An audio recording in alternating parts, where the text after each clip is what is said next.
Hey, what's up, everyone? I am your host, Sethee. I am Stylist Rashi Bindra. Elevated Grapes is a digital media hub that includes a talk show, event correspondence, and digital hosting for partner projects. The talk show which you are listening to or watching, depending what you're doing, covers topics in fashion, business, and lifestyle. We regularly have incredible guests that share their stories, their experiences, and tips on the above topics. And when we don't, you get to hear how we talk to each other off air. So subscribe to your favorite streaming site, YouTube, and Instagram for behind the scenes and additional visual content. Let's jump right into the show. Welcome to Elevated Grapes. This is the Elevated Grapes Podcast. Elevated Grapes Podcast. With your host, Sethee. And Stylist, Rashi Bindra. It's time to get started. Let's talk fashion, shall we?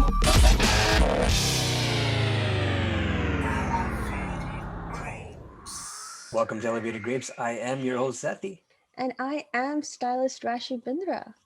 So today it's another wrap up because we're just finishing up a series, the beauty series, where we had some pretty incredible guests, everything from makeup artists to hairstylists or hair artists.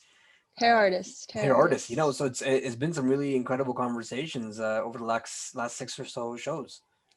It's been so incredible, and you know what? I just also love the timing of everything because we just spoke to her and beauty, and we finally are all starting to look like human beings now post-COVID. So I think it's like a perfect time of everything that just happened. And we had this has to be one of the most interesting group of people we have spoken to so far, like from influencers to international makeup artists to local makeup artists, and seeing how they've done their careers, and to have the hair artists who were both from the UK, but their journeys were so different. They both have accomplished so much, and even how mental health played a role. I think this series was very inspiring in its own way. We covered a lot of ground, and I think what you just said there was the main key point. Like, we had so many different people from different avenues of the same world or the same industry, right? People that are just focusing on their online niche and their influencer work, and then people who are focusing on magazine work and their brand building, and people who are focusing on their relationships with, through their relationships with Chanel and so on. So I mean, it's really nice to get the different vantage points because everybody's going through something similar, but from different angles. Yeah, and I think, the one thing they all had in common was letting go of what you may have planned. Sometimes you did plan everything and it doesn't work out, and you just have to let, whatever you believe in, that higher power, just basically do it. And that's what a lot of them did. Also, not taking yourself seriously, not taking this too seriously. Yeah. I mean, if you go back to recently, how Sam said, right? Sam Mcknight, he is such a celebrity hairstylist. He even did, he was the hairstylist for the late Princess Diana. And what did he say? He's like, hey, I was working in the salon, and you know what? I was like, I'll give this a shot. And one thing led to another. And he's like, I planned, but I didn't take it too seriously. And just look where he landed in life.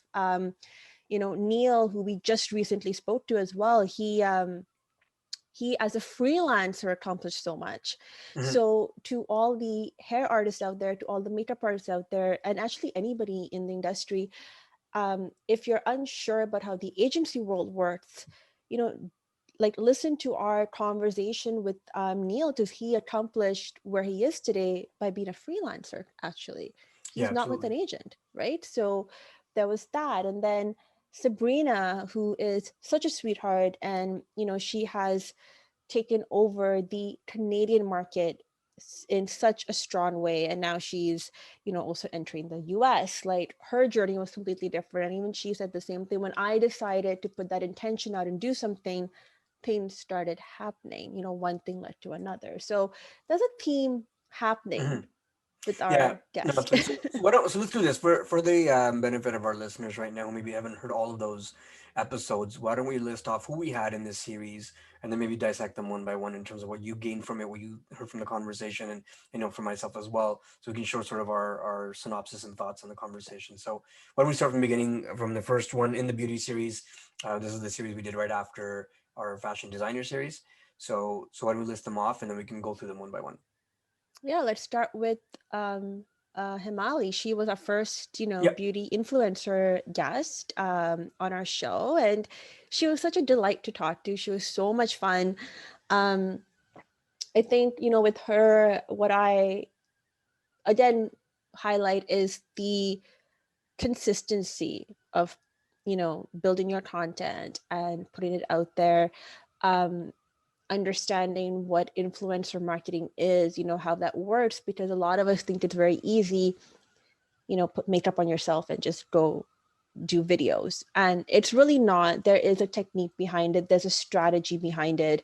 And the fact that from a very, very young age, like I think the minute she graduated, she knew she did not want to, you know, work for somebody else. She wanted to be Mhm. her own boss babe. And she's doing that. And she's also now having content and, really talking about issues like mental health, stigma in the South Asian community. And she's using her platform to also give very strong messages about what needs to change in our generation.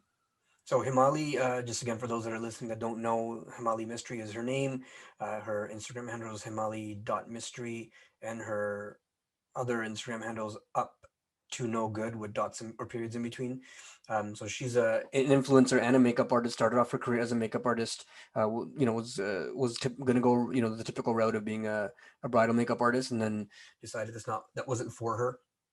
She wanted something a little bit different, started to build an online brand and sort of blew up and continued to go from there. Very talented makeup artist, and sort of doing, I think, what a lot of people are trying to do now is makeup on her own face, but then she brought on she collaborated with different influencers, brought on her clients on, and showed makeup, so that showing the diversification in her skill set, that it wasn't just her own face obviously that she's going to be working on, and she can take sort of anybody on and work with them to give them the makeup look that they're looking for. And then out of that started to also become an influencer by way of speaking out on certain issues related to more specifically to females or women in the South Asian market, in the Okay, South Sada, Asian pause, world. pause, pause. The past 2 minutes, there was a lot of static. Like, I don't know if it was your microphone, but Oh, that whole thing became very, like, muffled and static. can you hear me now? Yes, now it's, like, super clean. Okay. So when did it start kicking in? When you started talking, like, slightly a little bit after introducing Himalayan, like, what she does, a little bit after that. So if you want to just redo that part. Okay. So for our listeners who don't know who Himali is, her full name is Hemali Mistry. On Instagram, it's hemali.mystery. That's one of her handles. The other handle is up to no good with dots in between each word. Both of those handles sort of have different functions. One is her makeup handle, and one is where she sort of talks about social issues related to South Asian women in the current day and age. So she sort of built her career. What it was originally going down the world bridal makeup, sort of took a bit of a detour, which ended up being an amazing move for her because it blew up her whole online presence and showing in how to do makeup online and tutorials almost. From there, she took using her own self as a model to other clients, to other collaborations with other influencers, and her brand just blew up. She took her platform because she has such an amazing following and a platform to go ahead and speak about social issues related to South Asian women. And that's taken off on her Up to No Good page, where she really hones in on a lot of things that most South Asian women have to deal with on the day to day, and really brings light to a lot of issues. And the funny part is, she does get a lot of flack for it Mhm. online. She does get a lot of hate messages and so on and so forth. But to her, it's like, what? It's part of that resistance or the growth and people learning about what the real issues are, right? And so that's where she's kind of used her platform to bring awareness to a lot of these issues that a lot of South Asian women face. So her story I really like because she's owning her skill set. She's doing it in a creative way. She was almost first to market and doing it what she does, and she's also using her platform to bring awareness to a very important topic. Yeah, and you know what? Anything that is like like anytime you step out of the box and do something, anything that's different, anything that requires courage, there will be people who will hate on you because Absolutely. you are, you know, like you're basically the mirror that they don't want to see, right? I mean, these are the issues that she talks about are true, in fact, and in fact that despite, you know, it being 2021, these are things we still face today, and we also ask ourselves, why are we facing this? And then Of course. and you know, as women, especially when you try to break that cycle, it's very, very difficult, and it's very easy to give up because it's scary, right? It's scary to talk about these things. It's scary to talk about depression, anxiety, which is now slowly becoming, you know, much easier. But even your role as a girl Yeah.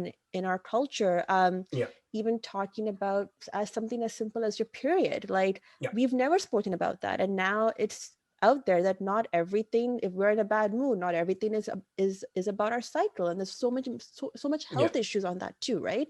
So I think she is, you know, really changing things and stirring it up, and I'm so honored that we had a chance to talk to her. And I loved how she Absolutely. built her makeup world in this world, right? Like it's Mhm. not something that you see all the time. Yeah, absolutely. So that was a great conversation. After that, our next, you want to share about our next guest, who we had after Hemali? I'm still in awe with her, and I still love chatting with her. She recently did the cover for Vogue Paris, the makeup for it, and I was like just sharing it on my stories, and just hearing about her adventure from Italy to New York. um, I literally felt I was talking to a celebrity. Like I was so starstruck that entire conversation. If you remember, I was just like, can we just keep chatting? Can we just keep chatting? Can we not stop? I'll probably butcher her name because Fulvia Farolfi. yeah, thank you for like doing that. She's incredible. She's such a sweetheart to speak with. She's so, I mean, for a woman who's done so much with her career and built such a an amazing brand with her own name. I mean, she's not like Himali's a very different type of makeup artist. I mean, you're on social media, you can Google her name, you'll find her everywhere.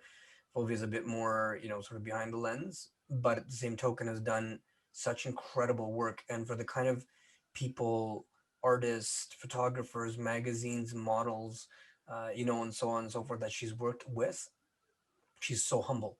Oh my Just God, having, yes. I mean, and when I say work with, because I mean, she in her world, she's as big of a star as a lot of the people she's worked with because of what she's accomplished in her world.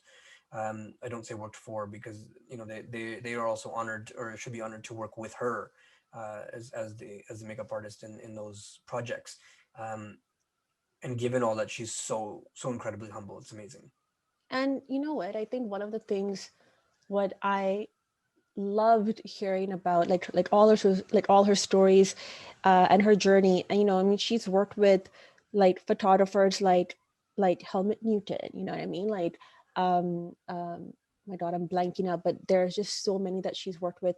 Uh they all have this perception and their approach that it's not my shoot and you're just a makeup artist or you're Yes. just this or you're just that. This is our shoot. This is our team. It's our client. Everybody who's involved, you are important. You know what I mean? The makeup artist is important. The hairstylist is important. The model is important.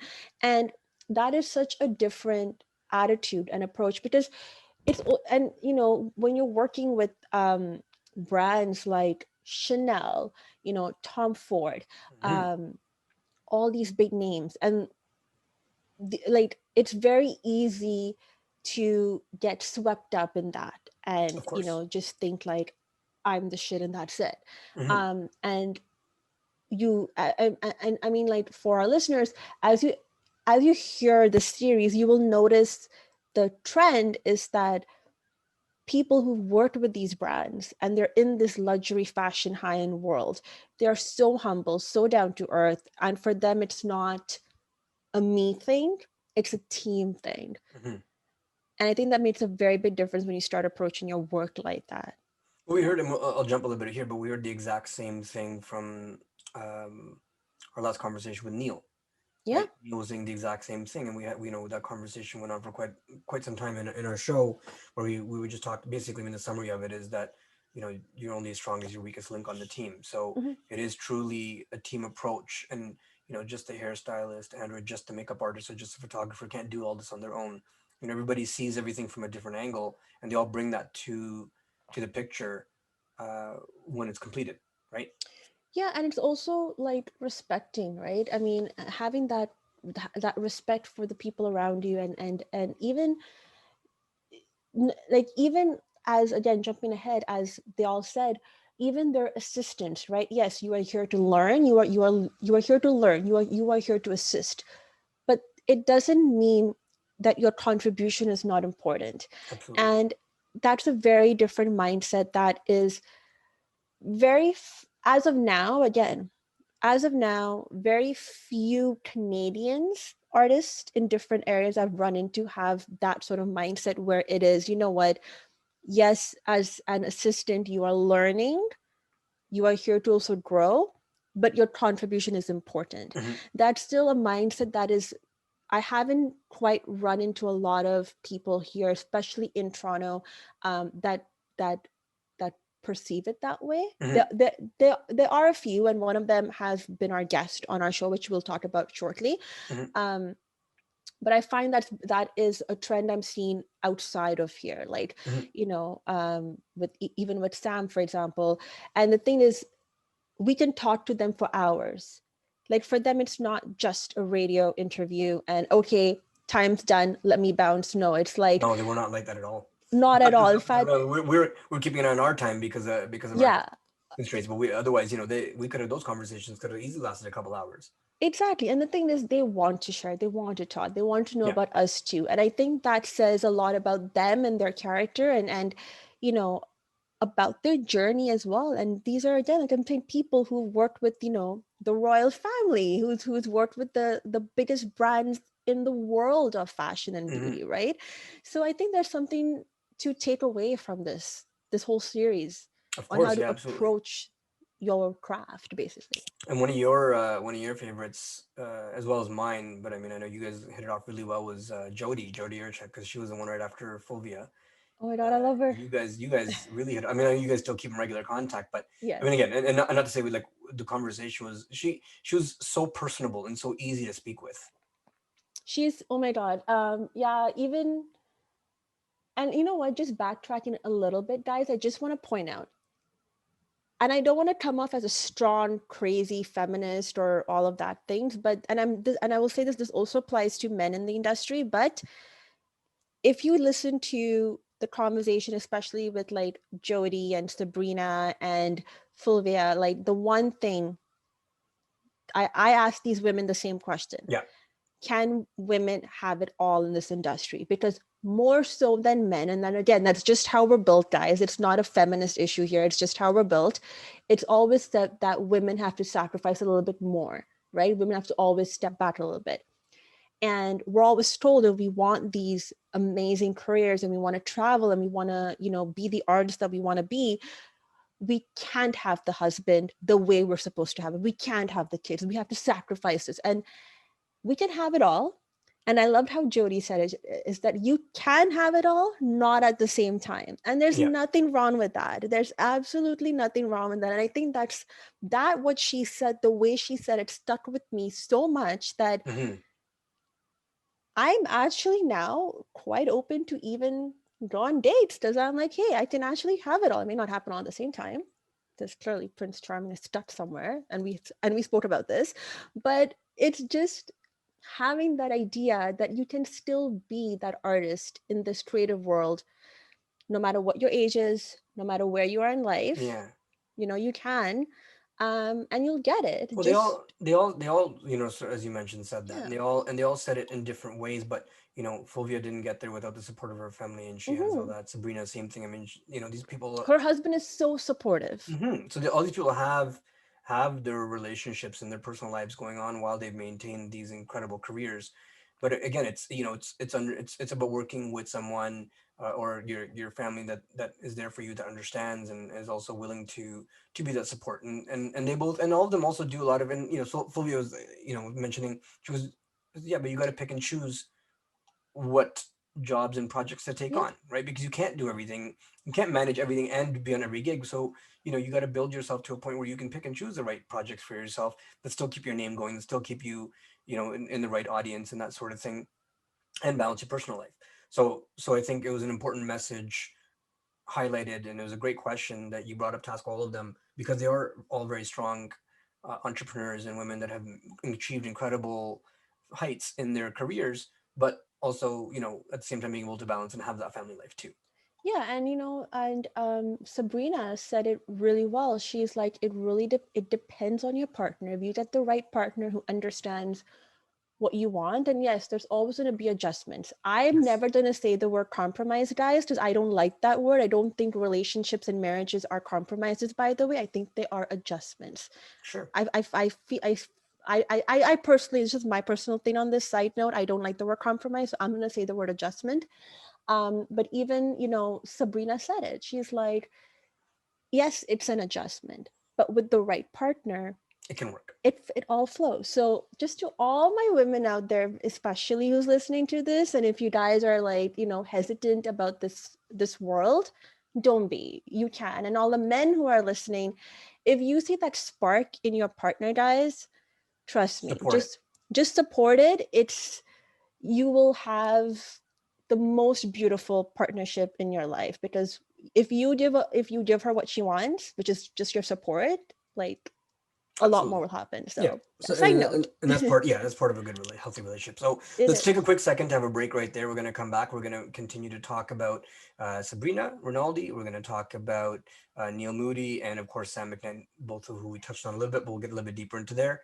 This is Elevated Grapes on Rukus Avenue Radio and -radio.com. Hey guys, it's your host Sethee. Don't forget to subscribe to our YouTube channel at Elevated Grapes. Cheers, and let's continue the show. Hey everybody, this is Stylist Rashi Bindra. Do not forget to catch us on Rukus Avenue. Also, you can hear us on the Dash Radio app every Saturdays at 1 p.m. Eastern Standard Time. Welcome back. You are chatting or listening to, not chatting with, but listening to your host Sethee and Stylist Rashi Bindra on Elevated Grapes. Did you actually pause for my name? You jackass. Well, because I was gonna do your Instagram handle, which is Rashi Styles, but I'm like, that's not. We're talking about her full name. It was a lot of confusion in my head. At the moment. I had to make a snap decision, so you heard the pause. This is us, guys. This is always us when we're not with guests. We're just Stupid. you know, stupid. Absolutely stupid. So we're covering a wrap up for our beauty series. We had some incredible guests. We've talked about Hemali Mistry so far. We've talked about Fulvia Farolfi so far. We've talked about Jody Erichek so far. And then we also had 3 other amazing guests, because the series had 6 guests. Sabrina Rinaldi, Sam Mcknight, and Neil Moodie. We touched on them a little bit before the break, but we're going to dive into those last 3 a little bit and sort of share our thoughts on those conversations. So why don't we jump into Sabrina Rinaldi and chat about your thoughts on her? Oh my God, with Sabrina, where do I start? At the beginning, hopefully, because that's where most things start. Very funny, very, very funny. How much of that drink have you actually drank already? Okay, shush. So guys, just a little bit of insight. You know, it's Friday night. It's I do have a 4-day weekend, and I'm actually enjoying my weekend for once instead of like running around. So I decided to, you know, have a drink while we record our wrap up, and I'm being teased about it. Absolutely, as you should expect to be. So with Sabrina, okay, so what a lot of people don't know is before we even got her on the show, I've been following her work for years. Mm-hmm. She's, you know, she's someone that I've always associated high fashion makeup with. And, you know, when she came on Elevated Grapes and she started talking to us, and I actually still keep in touch with her as well. Yeah. And it's with her, what I liked about the fact that she had an element of like spirituality when we were talking. Mm-hmm.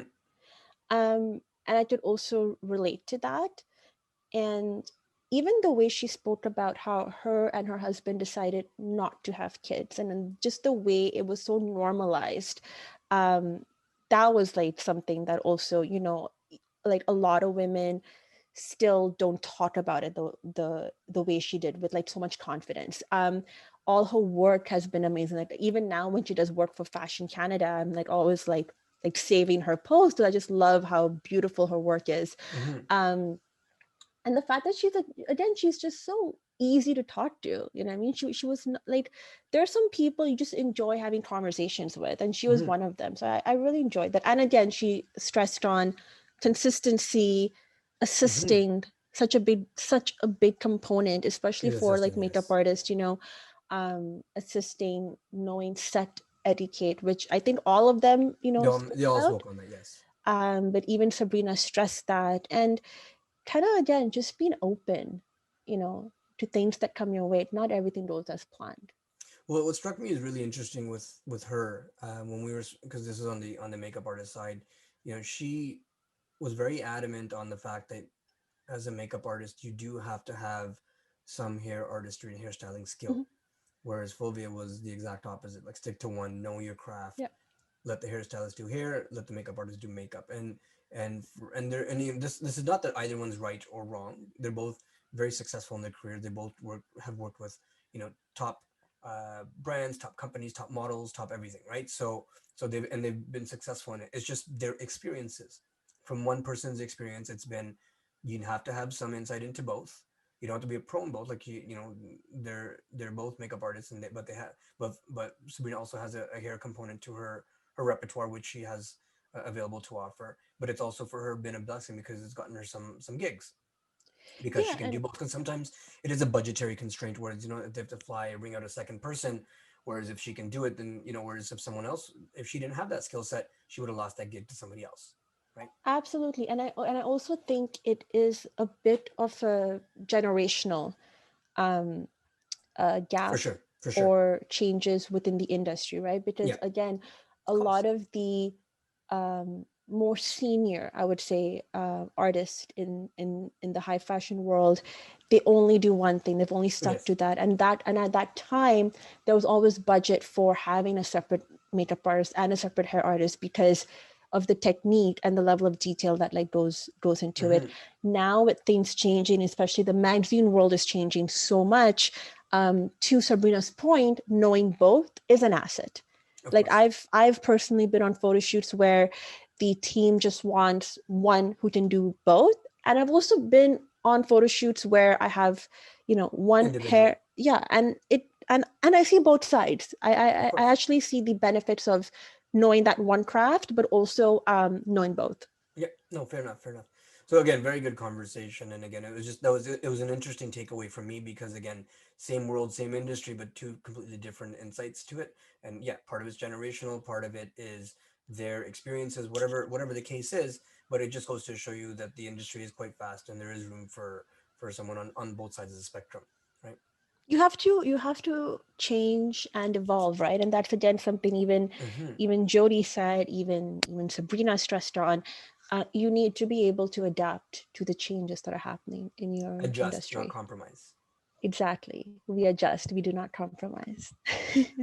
So next was probably from at least our internal conversations, probably your top interview that we've ever done, which was Sam Mcknight. Oh my God, yes. So for those I that don't know, okay. Sam Mcknight, his career is incredible, but one of the highlights that we spent some time talking about was that he was the hairstylist for the late Princess Diana for 7 years, I think it was, if I remember 7 years, correctly. yeah. So toured with her, was running around the world with her and her team, and he was part of the inner circle. He was the few people that got a chance to travel with her and be everywhere with her. He was the person looking after her hair the whole time, and she trusted him wholeheartedly. I think their relationship really kind of kicked off because he kind of had the courage to tell her, look, this is not working, and you should really do this with your hair. And for someone to say that's the princess, I'm sure she doesn't. She gets a lot of yes people versus someone who's actually willing to be honest with her, and I think that was the spark that kept him on board with her. And also, okay, so with Sam, what I okay, firstly, guys, when we got the yes from his team that he'll do it, I I kind of peed my pants. Like I was just like, Yeah, holy shit! Like, oh my you god, this is probably did. happening. I'm glad I And wasn't I around for that, and I'm glad this interview wasn't in person. okay, stop. Well, you would have made a As fool of if yourself. so You've been salivating looking at him in person. okay, so when I messaged you, I was like, I need to prep myself. I need to read Yeah. out loud. I need to practice. Yeah, you were going through all these emotional roller coaster, and you were like losing it. I'm like, can you calm down? Okay, but You'll come be on, just guys. fine. It's like Sam Mcknight. Like, hello. Yeah, He, you're fangirling. You're still fangirling. of course, I'm a fangirl. Like, okay, so okay, I will share something, but it's an offline conversation. I do not want to completely embarrass myself to our listeners, but Wow. hey, I'm sure you can tell me off air, and then eventually at some point it's going to show up in some show somewhere. that's also possible. That's also very, very true. Yeah. Um, I okay, but see, with Sam also, guys, you have to understand why I'm such a fangirl about it. He also changed the world of hairdressing in the fashion world, right? Because especially from okay, so in London, you know, and that's the one thing that everybody stressed about is, and in case you guys are not aware of it, and when we learned this, the the salon business is the hub of everything. Even the hair artists who get into fashion start out from there. Unlike I'm not gonna talk about the States because I don't have that knowledge, but like unlike Canada, where you know that like those two things are not the same. In London, it is like you to be able to do fashion, you have to work in the salon because the techniques, the cut, the coloring, um, makes a very, very big deal. And And what once you did start Sam say? Sam is like, screw that. exactly, Yeah. he literally said screw that. He tried something and that one trial led him to another thing and he's like, hey, okay, I'm just gonna let go. But Yeah. what he was bringing to the table is taking those techniques that he learned and putting his own vision and spin to Yeah. it, and then also you know meeting the vision of the team. Yeah. And at the time he started, it was still new. It like the fashion world was not as saturated as it is today. Yes. um so he was standing out, and again, you know, meeting the right people with the right time. And you have to have talent. You have to have talent obviously in this industry, but you also have to know how to make yourself shine without overpowering somebody else. And he did that so beautifully. Like even during our like interview, you know, he was so wonderful to talk to. Absolutely. Again, very, very So I humble. love that. Very, very humble. Very humble, you know, for again, you know, like we spoke about where Fulvia is concerned, someone who's accomplished so many amazing achievements in their line, in their career, and really is at the top of the game in their respective field. For him to have that kind of humility and just be so easy to speak with, it really Mhm. goes to show you, you know, part of it is skill, but you know, it's his ability to be right with people, right? I mean, you got to be, people got to be able to like you. They got to be able to get along with you. They got to be able to want to work with you. You know, if you're just the you know, the shitty attitude human being in every situation. I mean, you can be as amazing as you are in any role, but you know, people are not going to want to work with you. But it goes having that sort of personality that Sam, that Jody, that you know, Sabrina, all of them, even Neil, we're going to get into in a minute. I mean, Mhm. another incredible, you know, conversation. That goes probably 50% of the way over and above, like, and sorry, including, you know, their skill set. I mean, obviously you have to know what you're doing, but having that fit is such a big importance in any world, and specifically in these, because you're dealing with so many people. You're also dealing with a lot of egos, right? And especially Yeah. if you're in the fashion world, like, you know, models and so on and so forth, and people, you know, executives and magazine heads and so on. Like, these are people with, you know, that have a lot of clout and influence, and with that is going to come their ego, right? So you got to be able to deal with that, and folks like Sam, you can see why they would make it through that. Yeah. And you know what, you also, and like even Sam said, at some point you'll say yes to every job. And Yeah. it's not a bad thing Yeah. because that's how you learn. Um, you may not always love the job that you're doing, but you also have that emotional detachment, right? A job is a job. Like when Mhm. like the way he entered and got to even style the late Princess Diana's hair was like, he's like, I like this was a job for me. Yeah. That's how it started, and then Yeah. that's how his relationship built. Yeah. When he launched his book, he's Yeah. like, yeah, we decided to just take a step back, just look back at everything, and Absolutely. then it hit me how much work I've done. Yeah. So even knowing that at the end of the day, this is your craft, but it's a job, it's a way of life. Like, you'll travel, you'll have those perks, it's earned, obviously, but not but like letting go and not feeling like, hey, yo, I'm the shit because I did 5 Vogue covers. Yeah. Exactly. Right. Just, hey, it's a job, it landed in Vogue, cool, I'm on to the next. That's how you keep growing. And then obviously he has his own like hair care line Yeah. as well. Yeah. Because he's like, I wanted to bring this, I wanted to do it this when I did it. And I was just like, damn. Yeah. And that's what I mean, right? That's what I mean by him changing the way hair artistry is. It's not being attached, is going with the times, evolving. Apparently he has a TikTok account, which I'm very curious. Which he hasn't done any videos on yet, but we challenged him to do a dance video. So he said he might actually do one. And I'm very curious to see that. So and so yeah, you're right. Like he kind of just really paved his own path and paved a path for others to follow that was not a norm at the time. And speaking of, doing that and going outside of the box to build your career, Neil Moodie is very similar, right?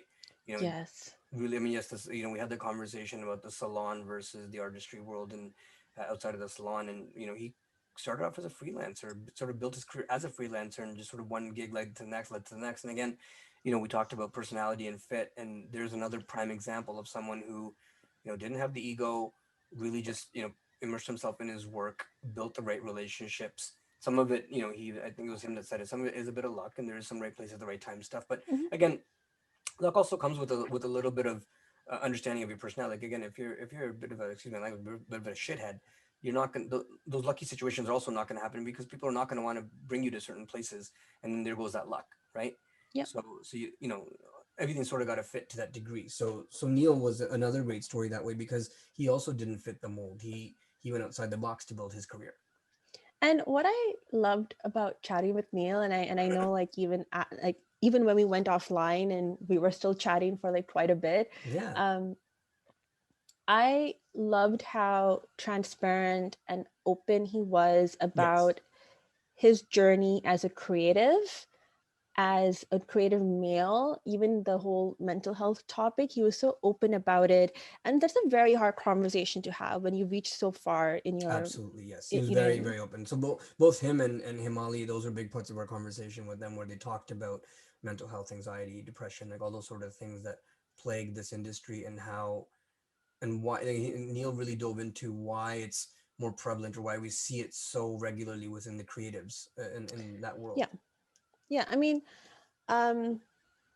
with Neil, what the motivating factor, which I would love our listeners to take away from, is, in this industry, regardless of what role you're playing, what sort of artist you are, we always keep hearing, oh, like, you have to have an agency, you have to have an agency, you have to have an agency.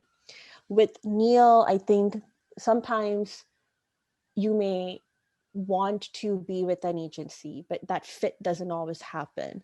But also, again, like you said, I moved to New York for 5 years, then I moved back, then I did this. So even with Sam, and there was, he'd also like mentioned that having that flexibility to take a risk, to invest in your career from that aspect also changes things, because sometimes you have to go where the work is, right?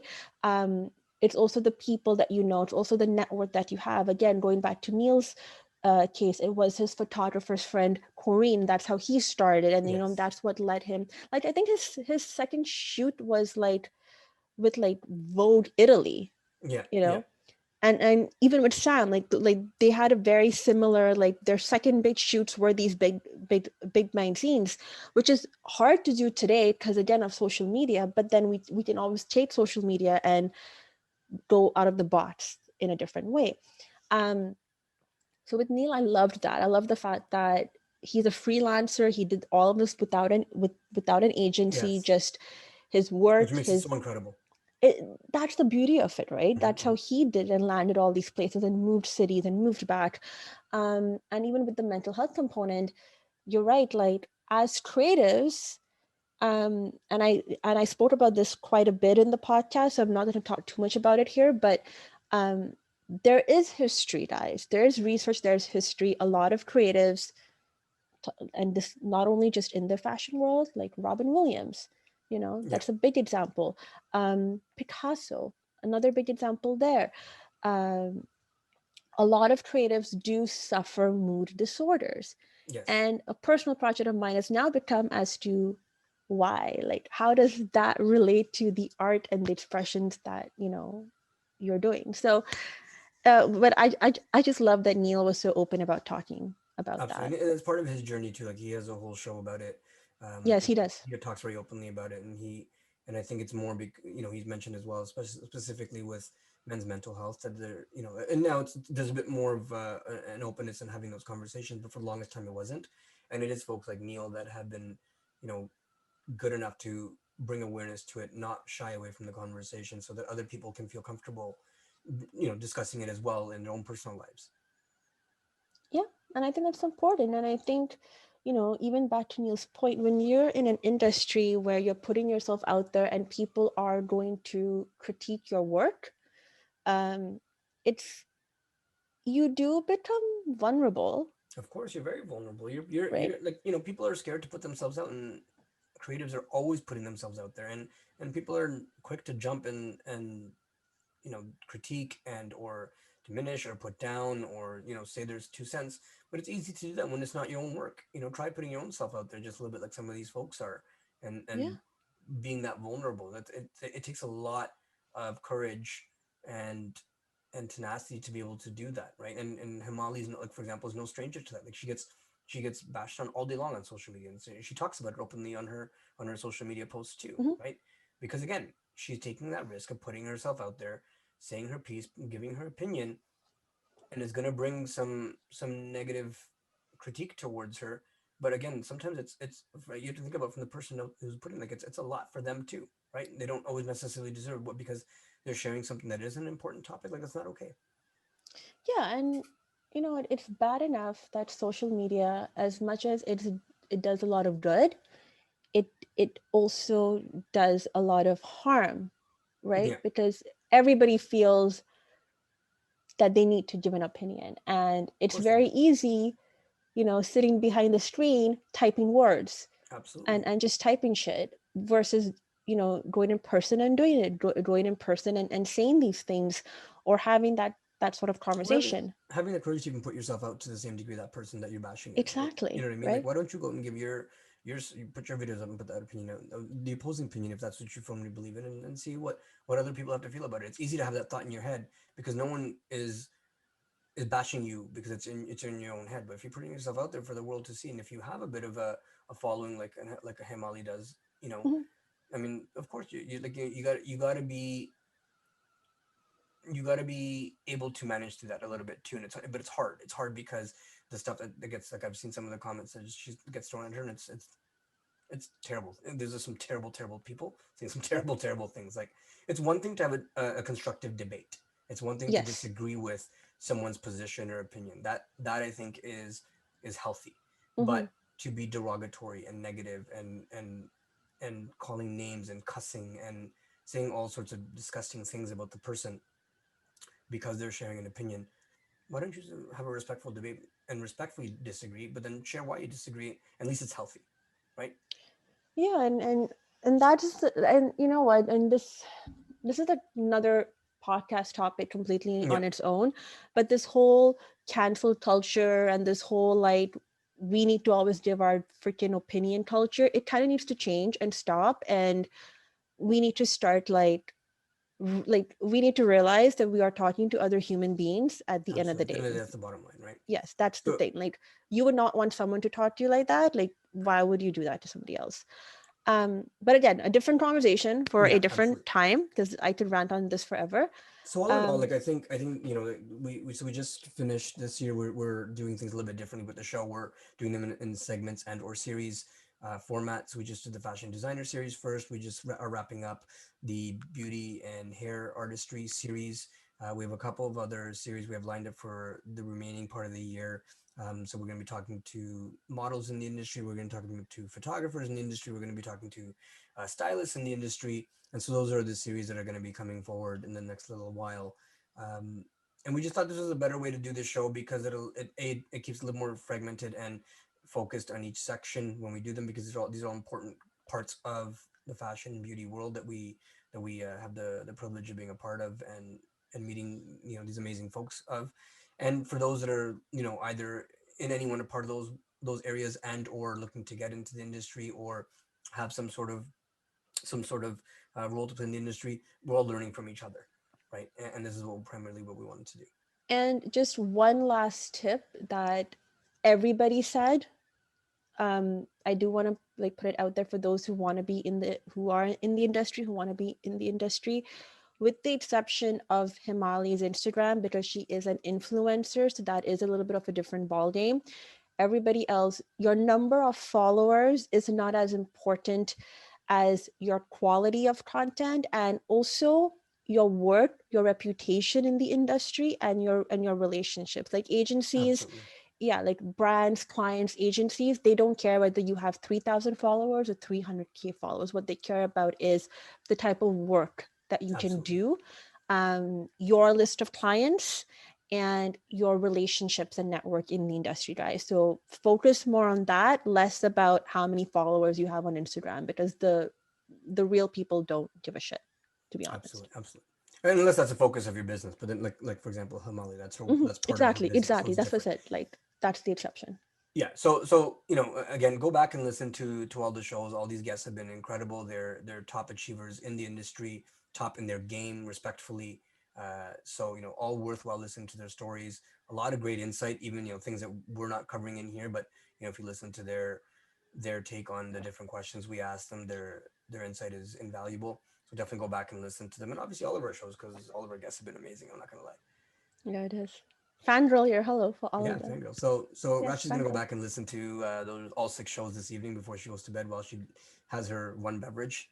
Yes, by one beverage, guys. The one beverage on her 4-day weekend. And she's gonna listen to 6 shows, so I don't know if she's gonna ration that one beverage out, but hey. Thank you again for tuning in. I have discipline, man. I'm disciplined this time. Okay, fair enough. It's one beverage. It's one sip every 10 minutes. It's all good. By the 3rd episode, she's gonna be her drink to be boiling hot. Oh dear God, shut up now. All right, guys. Thank you so much for tuning in to Elevated Grapes. This is your host, Sethee. And stylist Rashi, Bindra. And we will catch you next week. Hey guys, thank you for watching that podcast or that video.